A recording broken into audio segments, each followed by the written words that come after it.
Guys দয়া করে ভিডিওটা A to Z দেখো। তোমরা যারা অনলাইন থেকে আইডি কিনতে চাও, আমার কাছ থেকে হোক যার কাছ থেকে হোক, যদি অনলাইন থেকে আইডি কিনতে চাও বা একটা আইডি কিনতে চাও যেটা তোমার কাছে সারা জীবন রাখতে চাও, প্লাস তোমার টাকাটাও তুমি চাও যে 100% সেফ থাকুক, তোমার টাকাটাও মারা না যাও, তোমার আইডিটাও কোনো সমস্যা না হোক, তারা শুধু এই ভিডিওটা A to Z অর্থাৎ শুরু থেকে শেষ পর্যন্ত পুরোটা দেখো।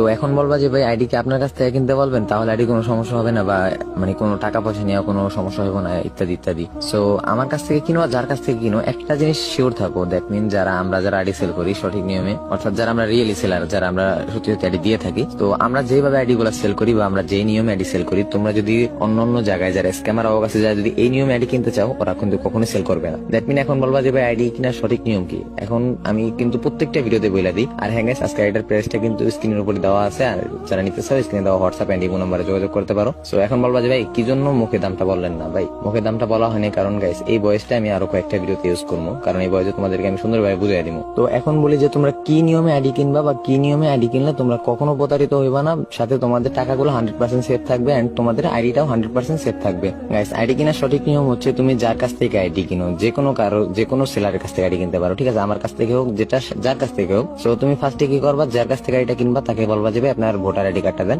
অর্থাৎ আপনার ন্যাশনাল আইডি কার্ডের ফটোটা একটু আমাকে দেন। আপনার ন্যাশনাল আইডি কার্ড, আপনার ভোটার আইডি কার্ডের ফটো দিতে হবে।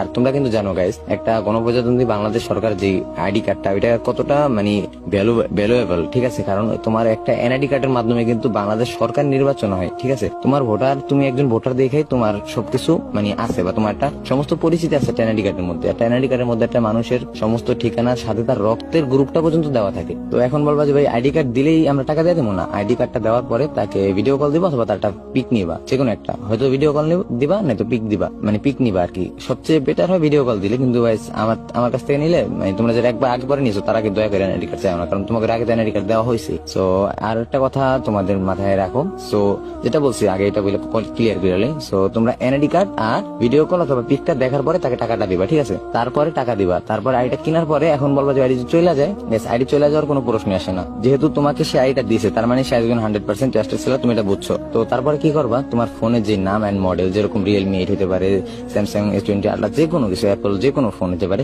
ফোনের নামটা সাথে মডেলটা ওইটা লেখা তুমি তারে পাঠাইবা, প্লাস তোমার ফোন নাম্বারটা পাঠাইবা। তাহলে কি তোমার নাম্বারে ডিভাইস টু ফ্যাক্টর মারা যায়। তোমরা কিন্তু জানো ডিভাইস টু ফ্যাক্টর মারলে আইডি গুলা কিন্তু যেই ফোনের ডিভাইস, তোমার ফোনে যদি চালু করে দিই আমরা, সো এই ক্ষেত্রে কিন্তু আইডিটা তোমার ফোনে পার্মানেন্ট অ্যাক্সেস চলে যাবে, ঠিক আছে। সো আশা করি তোমাদেরকে বুঝাইতে পারছি। যদি কোনো ব্যাপারে কোনো কিছু বুঝতে না পারো, দয়া করে ভিডিওটা A to Z আবার দেখো, তাহলে সবকিছু ক্লিয়ারলি বুঝতে পারবো আশা করি। সো দেখা হচ্ছে অন্য কোনো ভিডিওতে, ততক্ষণ পর্যন্ত ভালো থাকবে, সুস্থ থাকবে, আল্লাহ হাফেজ গাইস। আর পেজে ফলোয়ার না হলে গাইস অবশ্যই পেজটা ফলো করে দিও।